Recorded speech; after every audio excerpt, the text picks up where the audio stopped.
Hi everyone, so today we'll be talking about impossible demands. So obviously, the reason why I brought this topic up is because I actually get a lot of questions and demands for this thing. Now let's begin with this. Every decision we make in life is a compromise. You see, every pros has a cons, every good has a bad, and oftentimes goals are opposite of each other.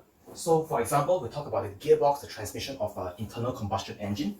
So if you have the first gear, it has a very high torque, it gets the vehicle moving, but it has a very low top speed. Whereas the higher gear gives you a higher top speed at a loss of torque.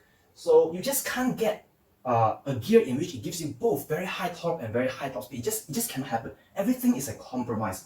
So that's a concept that I want to bring today.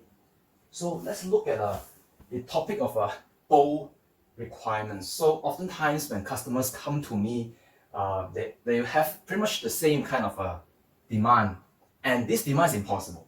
So they'll ask for a bow that's fast, efficient, stable, forgiving, low headshot, low vibration, small in size, compact, with a long draw length, and it's very accurate. So I guess you have an idea right now that this is just impossible to comply. With a traditional bow, this is really not possible. Maybe with a compound bow, you can meet more of this requirement, but for a traditional bow, it's a compromise. For every good that you have, there's a bad that's gonna come along. So I'm gonna go through this part. First of all, let's take care of this accuracy thing. You see, all traditional bow are perfectly accurate. All right, are perfectly accurate. The problem is not the bow, it's you. Because you see, you can just take any traditional bow. You take one bow, one arrow, you put it on a shooting machine, a shooting jig or a hooter shooter, and you find that it shoots perfectly consistent every single time. That's because you have just one bow and one arrow, and since the shooting machine is going to be consistent, you pretty much have the same identical setup every time, you get identical result. So the bow, there's no problem with the bow. The bow is perfectly accurate, perfectly consistent. The problem is you. You are not consistent. You are not accurate. So you don't come and ask me or ask any seller, I want an accurate bow. There is no accurate bow. The bow is fine. It's you. You are the problem. Alright. So taking accuracy out of the factor, okay? Accuracy is a non-factor. It is us as the archer. We are not perfect. Okay? The bow is fine. It's us. So we take this out of the question. This cannot be a requirement for a bow. Okay. For the rest of that, let's look at this triangle here. So you can only meet certain requirement by compromising the other. You can't have all. You can't have all. So for example, a boat has a very high energy storage,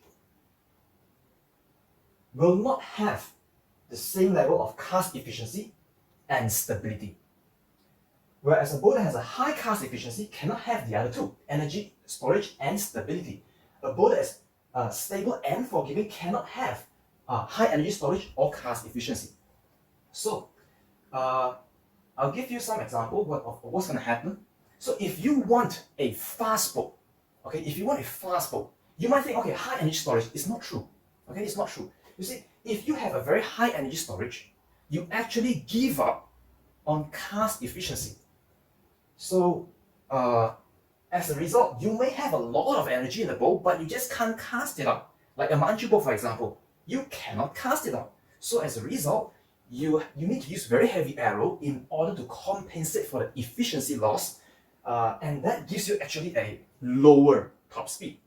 Okay, so a fast bow is actually a compromise. It has to balance between energy storage and cast efficiency. Somewhere in between will give you a very fast bow. Okay, high energy storage, high cast efficiency, somewhere in between you will get the highest top speed. But a fast bow is the complete opposite of a stable and forgiving bow. So usually if a bow is fast, well, you will have to kind of, for example, like the Turkish flat bow, you kind of have to shorten it, reduce mass and things like that, very thin limbs, very aggressive design, very aggressive curvature, it's not going to be stable, it's not going to be forgiving, it's not going to be a good target bow.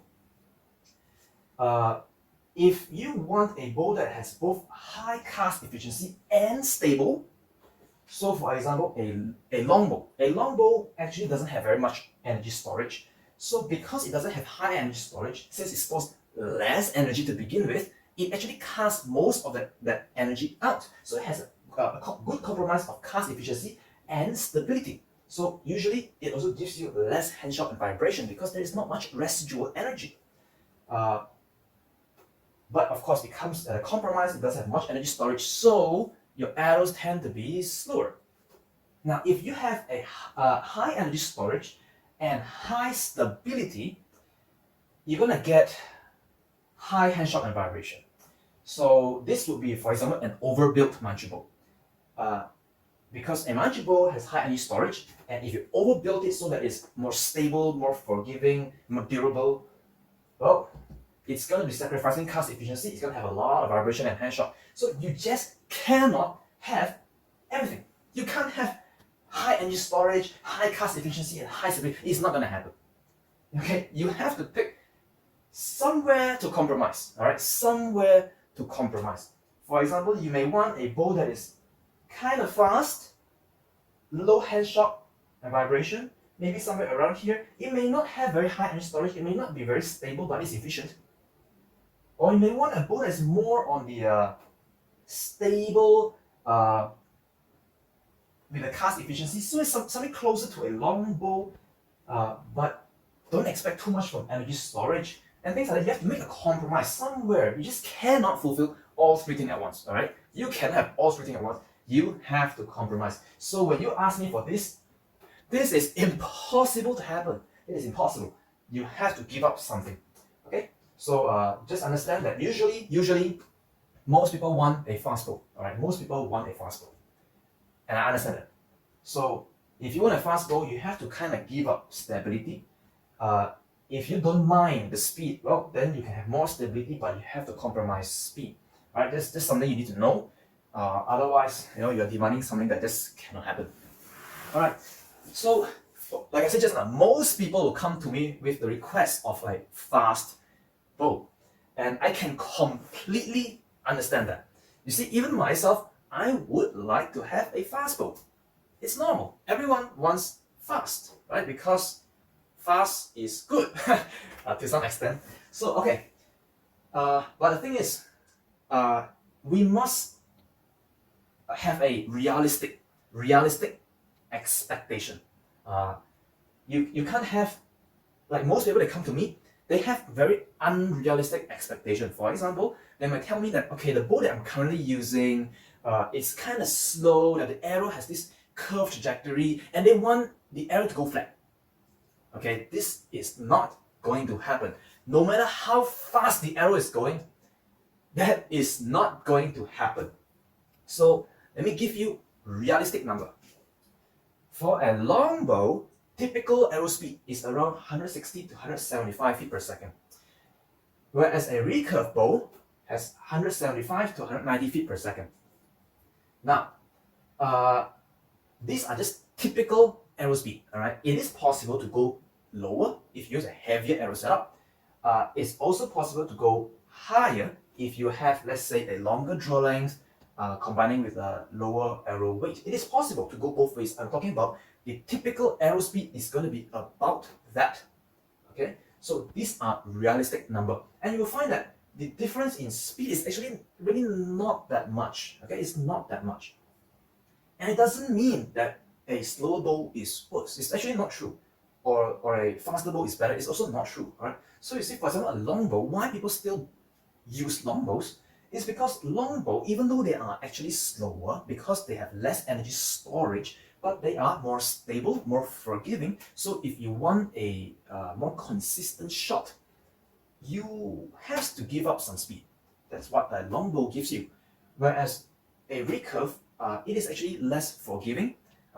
It's a bit twitchy sometimes, depending on your technique. So you have to master your release.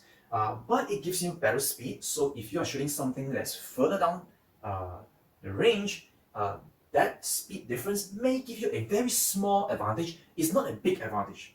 It's a small advantage, but there is some advantage. So that is some realistic number to know. But just know that you should never expect a flat trajectory. Right? Most people come to me, they want a flat trajectory. That is not going to happen. Okay? For as long as there is gravity, flat trajectory won't happen. It just won't happen. You will not get the 1,000 feet per second of a handgun or the 3,000 feet per second of a rifle. Just look at the speed difference. 1,000 on a handgun, 3,000 on a rifle. Our arrow speed is, oh my god, so small, right? It's very, very small. Even like on a flight bow, the speed is nowhere near this. It's nowhere near.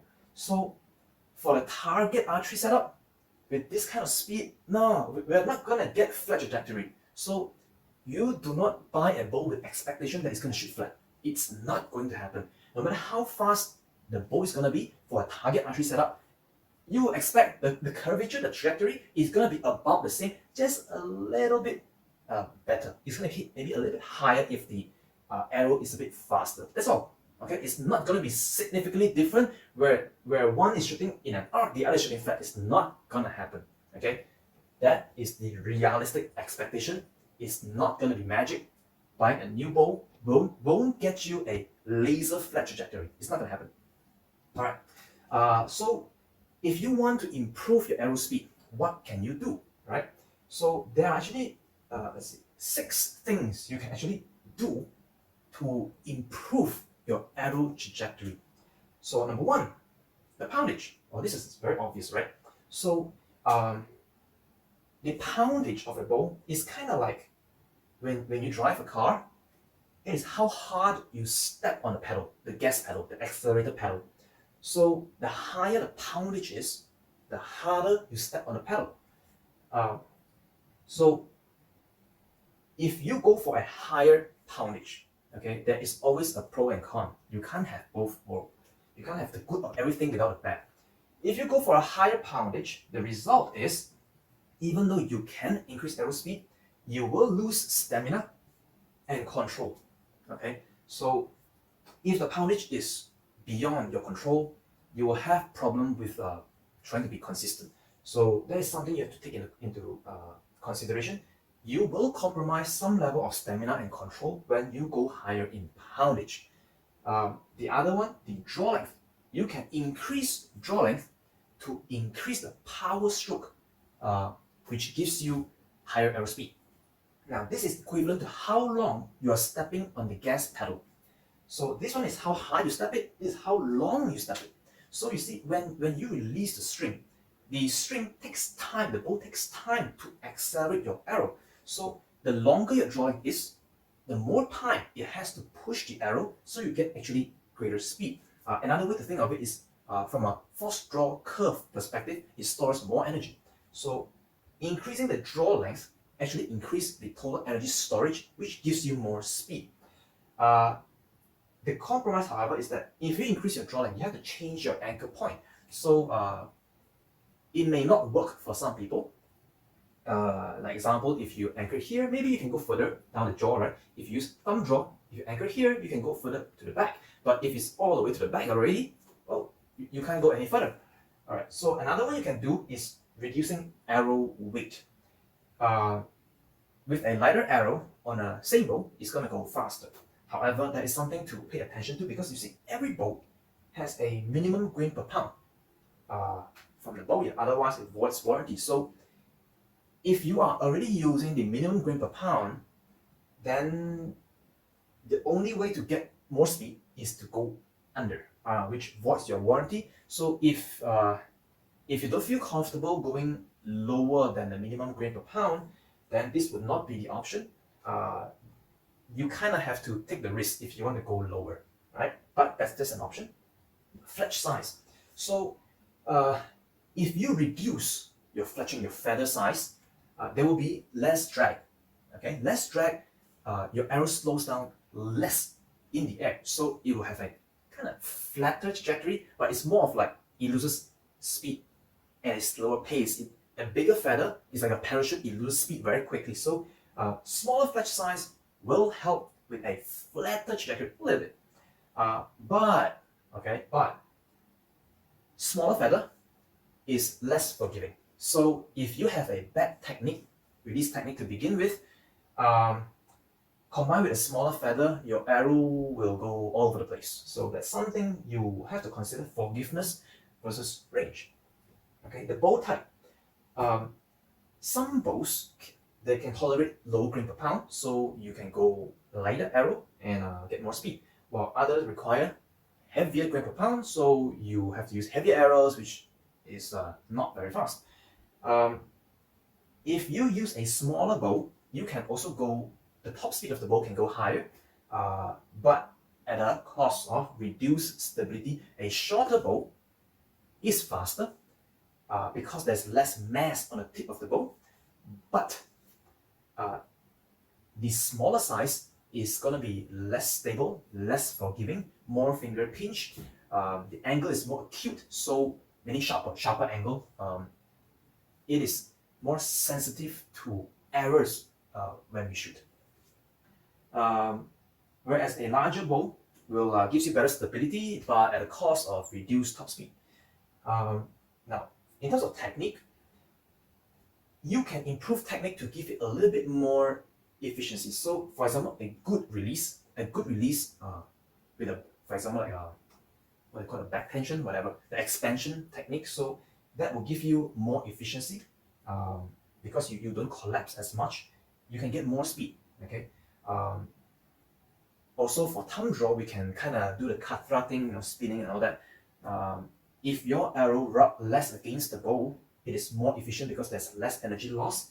So technique can improve the speed by a little bit, just very small, but at the cost of human error. Because if you, for example, if you katra the bow, you just try to spin the bow, you are introducing human factor in there, so it can cause some level of inconsistency. So you can try to balance things out, all right? But whatever you do, there's always gonna be a cons. You just cannot have everything. You can't have, increase poundage, increase draw length, increase reduce arrow weight, reduce fletch size, getting a more efficient bow and whatever, without cons. It's not gonna happen. You have to trade off. Okay, there is going to be a trade-off regardless of what decision you make. All right, so that's what you can do to improve your arrow speed, and particularly I would point out draw length, because a lot of people, especially in Malaysia, in my country, a lot of people actually overlook this part. They will try to go higher poundage to get more speed, but at a cost of reduced draw length. So at a higher poundage, they cannot pull as far. They collapse a little bit. Draw length is reduced. The result is you actually lose some speed due to the draw length. While you increase the poundage, you actually will not get any gain. You won't get any arrow speed gain. Okay, so you want to have the other way actually. I would recommend the other way. That is, you want to maintain the poundage, but increase your draw length. That will give you more energy. The other one that are typically overlooked is the fletch size. So very often I see archers in my country, they use very large 5-inch feather. And that's because when they test the arrow, well, 5-inch feather, that's a lot of feather, right? It's very forgiving. So when they just test it at a shot, they say, wow, I can shoot really well with these arrows. Of course, that's a lot of feather. But when they shoot longer distance, well, that huge feather is going to be a lot of drag. And as a result, at longer distance, the arrow is parachuting. It drops a lot. So that is something that a lot of people don't see the issue. If you want to shoot further, you have to sacrifice fletch size. So if you want a large feather and shoot far, you have to give it a lot of power because it's going to lose a lot of energy in flight. So the better way, the smarter way, is to use a smaller fletch size. But then you have to compensate with a better release technique because it is going to be a little bit less forgiving, right? So these two things are things that I consider most overlooked, these two things, right? Now, I'm going to also just share with you one of the story of one potential customer who came to me and, typically want a faster bow setup to get more speed. And what happened is, since he want more speed, when I suggested, okay, well, you can increase the bow poundage to get more speed, the response is, well, this is the maximum weight I can draw. I don't feel comfortable with anything higher. And it's not even that high. I think it's something like 35 pounds. It's not high. It's a very low number. I don't remember exactly, but it's a very low number. And he's uncomfortable with anything higher. Okay, fine. If you're not comfortable with higher poundage, you have to increase the draw length. Well, he doesn't want to change his anchor point because he's using this the Olympic style, drawing here. That's a very short draw length of like something like 25, 26 inch, very short draw length. And he doesn't want to change his technique. He doesn't want to draw any further. Well, with such a short power stroke, you cannot expect much speed. All right, you are not willing to go for higher poundage, and you do not want to change your technique. So you want a short draw length. Okay, fine. So I propose, okay, well, you can use a lighter arrow, but you have to check your bow that it can tolerate that kind of grain per pound, the lighter arrow. But he said, okay, he has to join a certain competition and they require natural arrows, so I have to use this wood arrow of a certain weight, and you can expect wood arrow is not going to be light, all right? Wood arrow is not going to be light. It's fairly heavy. Well, you can't change arrow weight, fine. How about fletch size? I forgot about this one, but I think he was like using somewhere that is already fairly small feather, so he can't really go any smaller. Bow type. So I said, okay, then get a bow that is that can tolerate lighter arrow speed, lighter arrows, shooting further. But because he used 3-finger technique, with the Olympic style, he wants a large bow, because a large bow reduces finger pinch, and it's more stable. So he wants a large bow and shoot fast. That is not going to happen, right? Remember, fast and stability is opposite of each other. That's not going to happen. Well, the other one I can suggest to him is to change your technique. Use thumb draw, right? Change your technique. So if you change nothing and you expect the result to improve, you're insane, right? He's not going to change the technique. He wants to use an Olympic style. All right, fine. So you do not want to change any of this, and you expect a bow to just magically improve your shooting. Not going to happen. So that's why I said potential customer. I didn't say anything to him because the demand is just impossible to comply.